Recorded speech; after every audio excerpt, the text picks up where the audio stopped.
Another piece of advice, stay away from kids cause their hair is filled with mad light. There's no such thing as too much Purell. It's reached the brand nirvana of being both a noun and a verb in pop culture. Oh dear, Purell, Purell, Purell, Purell. Yet the rise of Purell, the balm of politicians and germaphobes everywhere, is also something of an improbable tale. I guess you could describe it as a 10-year overnight success story. Mike Richardson is an industry analyst at the Fredonia Group. They held on to the idea and kept pushing it. Eventually, it became probably a far greater success than they would have imagined at the outset. The company that makes Purell, Gojo Industries, is family-owned.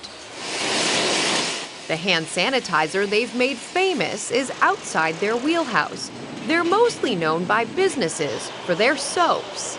My Aunt Goldie and Uncle Jerry at the beginning in 1946 developed a hand cleaner to get grease and carbon black off of working people's hands. And it was called Gojo, the namesake of our company today.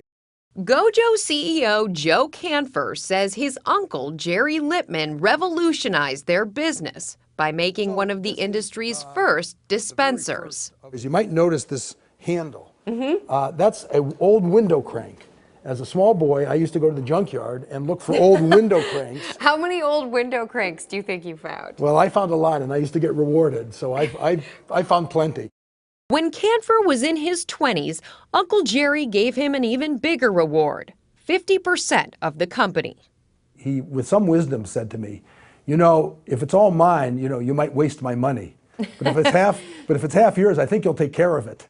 And take care of it, he did. In the late 80s, his company developed an alcohol-based hand sanitizer that was easy on the skin. Canfer intended Purell not for consumers, that came later, but for food and healthcare workers. How did you come up with the name Purell? Well, I didn't come up with the name Purell. Frankly, I wanted to name the product Flash because I was so excited. It worked in a flash, I thought, and I thought I was being quite clever. They found the right name, Purell, as in pure, but finding customers was a struggle. It wasn't catching on. We were actually losing money right and left, trying to sell it, trying to promote it, I think our sample budget was bigger than our gross sales. This allows multiple people to be around the sink at the same time. The problem, says Gojo Vice President Jim Arbogast, was that in those days, a hand sanitizer was a hard sell. Because 20, 30 years ago, the paradigm was hand washing was the only solution. And some people believed that the only way to reduce germs on hands was through hand washing. For 10 years, the company lost money on Purell, but it also participated in studies on the efficacy of hand sanitizers. In 2002, their work paid off. Reviewing the evidence, the CDC concluded that alcohol-based products killed germs more effectively than hand washing and rewrote its guideline for hand hygiene in healthcare settings. So that must have been very vindicating. It was very vindicating. It was a huge success. It was what some people in the hallways here call the race to the walls. As in hospital walls, dotted with Purell dispensers. Business boomed.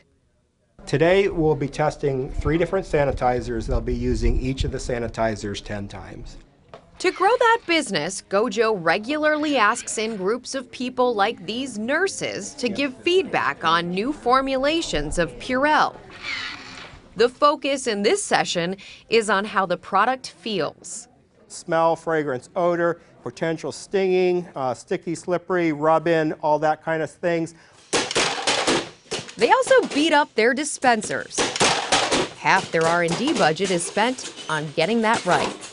We make a lifetime guarantee on the delivery system, so we really build them to be tough.